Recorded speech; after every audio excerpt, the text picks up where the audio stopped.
Perkenalkan, nama saya Agustin Kaunia Puspita, nomor absen 2 dari kelas 12 MIPA 8. Di sini saya akan menjelaskan tentang materi sejarah Indonesia, bab 1, subbab 1, poin yang kedua yaitu konflik dan pergolakan yang berkaitan dengan kepentingan. Pengertian: konflik yang terjadi berkaitan dengan kepentingan atau vested interest adalah adanya kepentingan yang ingin menikmati hak hukum di masa depan atau di masa saat ini. Vested interest merupakan kepentingan yang tertanam dengan kuat pada suatu kelompok. Konflik yang terjadi pada 1948 sampai 1965 dan berkaitan dengan kepentingan berhubungan dengan keberadaan pasukan KNIL atau Tentara Kerajaan Hindia Belanda. KNIL tidak menerima adanya tentara Indonesia di wilayah yang sudah menjadi kekuasaan mereka. Faktor penyebab secara umum: yang pertama, karena program pembangunan yang dilaksanakan tidak memperhatikan kondisi sosial budaya masyarakat setempat. Yang kedua, ketidakstabilan situasi politik dan keamanan nasional. Yang ketiga, kurang berfungsinya lembaga-lembaga kontrol masyarakat. Yang empat, sarana-sarana komunikasi dan interaksi sosial antar daerah di berbagai bidang tidak berjalan dengan baik. Yang kelima, masing-masing kelompok atau daerah mempunyai kesetiaan primordialisme yang berlebihan.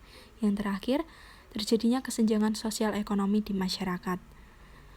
Konflik yang terjadi berkaitan dengan kepentingan yang pertama adalah APRA atau Angkatan Perang Ratu Adil. Pemberontakan ini dipimpin oleh Kapten KNIL yang bernama Kapten Raymond Westerling dengan maksud untuk mempertahankan bentuk negara federal di Indonesia. Asal-usul dari gerakan ini awalnya didasari dengan adanya kepercayaan rakyat terhadap ramalan Jayabaya yang mengatakan bahwa akan adanya seorang ratu yang adil. Alasan pemberontakan APRA diawali dari pembentukan APRIS yang menimbulkan ketegangan antara TNI dan bekas tentara KNIL, ditambah dengan pertentangan politik antara kelompok yang ingin mempertahankan bentuk negara bagian dengan kelompok yang menginginkan negara kesatuan. Kemudian APRA mengajukan ultimatum kepada pemerintahan RIS, namun ultimatum ini tidak ditanggapi oleh pemerintah. Aksi APRA terjadi pada tanggal 23 Januari 1950 di kota Bandung, di bawah pimpinan Raymond Westerling dengan dilindungi oleh kendaraan berlapis baja. Kemudian mereka mulai memasuki kota Bandung dan membunuh semua orang yang berseragam TNI yang mereka temui. Staf Divisi Siliwangi yang pada hari itu hanya dijaga 15 prajurit, tiba-tiba diserang dengan tak terduga, yang mengakibatkan seorang perwira menengah, yaitu Letkol Lembong tewas. Kemudian pemerintahan RIS memperkuat pertahanan kota Bandung dengan mengirimkan bala bantuan polisi dari Jawa Tengah dan Jawa Timur yang ketika itu sedang berada di Jakarta. Pada saat itu juga TNI mengkonsolidasi kekuatannya, dan gerombolan APRA pun dapat dipaksa untuk mengundurkan diri dari kota Bandung.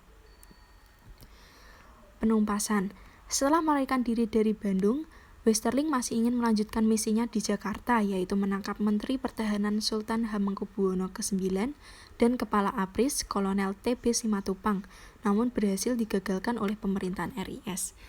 Setelah diusut, ternyata otak dari pemberontakan ini adalah Sultan Hamid II yang kemudian berhasil ditangkap. Setelah kedua misinya gagal, akhirnya Westerling melarikan diri ke luar negeri dengan menumpang pesawat Catalina milik Angkatan Laut Belanda. Yang kedua ada peristiwa Andi Aziz. Pemberontakan ini terjadi di Makassar di bawah naungan Andi Aziz yang diawali dengan adanya konflik di Sulawesi Selatan, konflik tentang terbentuknya negara federal. Keadaan tersebut menyebabkan terjadinya kegaduhan dan ketegangan di masyarakat. Untuk menjaga keamanan di lingkungan masyarakat, maka pada tanggal 5 April 1950, pemerintah mengutus pasukan TNI dari Jawa untuk mengamankan daerah tersebut. Namun kedatangan TNI ke daerah tersebut dinilai mengancam kedudukan kelompok masyarakat yang pro-federal.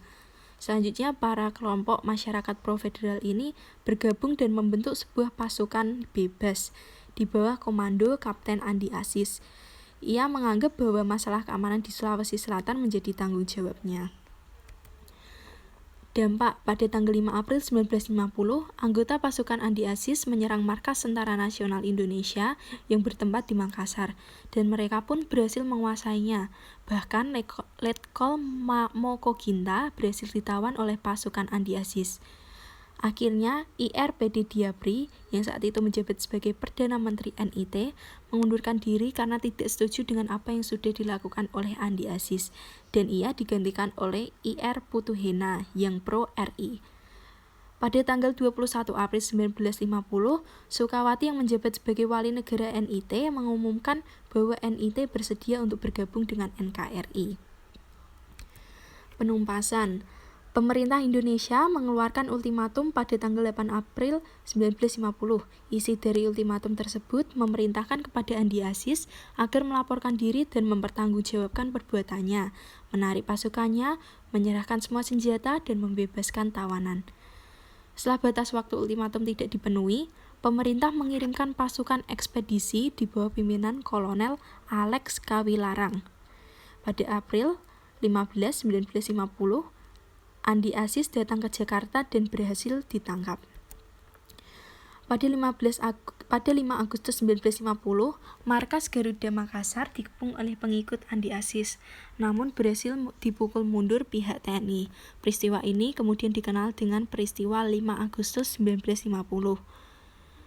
Pada 8 Agustus 1950 terjadi kesepakatan antara Kolonel Kawilarang dan Mayor Jenderal Sevelar. Isi kesepakatan tersebut adalah penghentian tembak-menembak.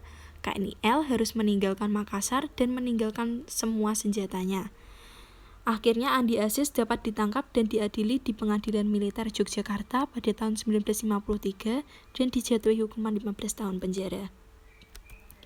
Yang ketiga ada pemberontakan RMS atau Republik Maluku Selatan. Didirikan oleh mantan anggota KNIL dan masyarakat pro-Belanda, salah satunya Dr. Christian Robert Steven Soumokil, didirikan pada 25 April 1950 di wilayah selatan Maluku karena tidak merasa puas terhadap proses kembalinya RIS ke NKRI dan status mereka tidak jelas dan tidak pasti setelah KMB. Tujuannya untuk melepaskan wilayah Maluku dari NKRI dan membentuk negara dengan nama Republik Maluku Selatan. Penumpasan. Pemerintah mengirim misi perdamaian yang dipimpin oleh Dr. Lemana, namun misi yang diajukan tersebut ditolak oleh Soumokil. Misi perdamaian selanjutnya adalah mengirim para pendeta, politikus, dokter, dan wartawan, namun gagal juga. Karena upaya perdamaian tidak berhasil, akhirnya pemerintah melakukan opsi kedua dengan pemblokadean laut untuk memaksa mereka bersedia berunding. Blokade laut ini dilakukan pada 18 Mei sampai 14 Juli 1950. Semua perairan Maluku diawasi dan kapal-kapal pemberontak dihancurkan. Pada 14 Juli diadakan pendaratan di Pulau Buru dan kemudian di pulau-pulau lain seperti Seram, Tanimbar, Kei, dan Aru. Namun opsi kedua ini pun tidak bisa memaksa Soumokil bersedia berunding. Karena upaya dalam opsi kedua gagal, dilakukan opsi ketiga yaitu operasi militer. Dengan cara pemerintah melakukan operasi militer untuk membersihkan gerakan RMS dengan mengerahkan pasukan GOM atau Gerakan Operasi Militer 3 yang dipimpin oleh seorang kolonel bernama A.E. Kawilarang. Penumpasan pemberontakan RMS dilakukan pada tanggal 14 Juli sampai 1950. Tanggal 28 September, pasukan militer yang diutus untuk menumpas pemberontakan menyerbu ke daerah Ambon dan pada tanggal 3 November 1950, seluruh wilayah Ambon dapat dikuasai termasuk benteng New Victoria yang akhirnya juga berhasil dikuasai oleh pasukan militer tersebut. Dampak positif yang dapat diambil adalah masyarakat Maluku menyadari pentingnya dan kokohnya adat istiadat dan kebudayaan Maluku. Dampak negatifnya adalah kerusakan fasilitas negara atau masyarakat dan menimbulkan banyak korban, membuat masyarakat bingung akan status kewarganegaraannya, hilangnya kesatuan dan persatuan NKRI, merusakkan stabilitas keamanan dan kenyamanan di wilayah NKRI. Sekian yang dapat saya sampaikan mengenai konflik dan pergolakan yang berkaitan dengan kepentingan. Terima kasih.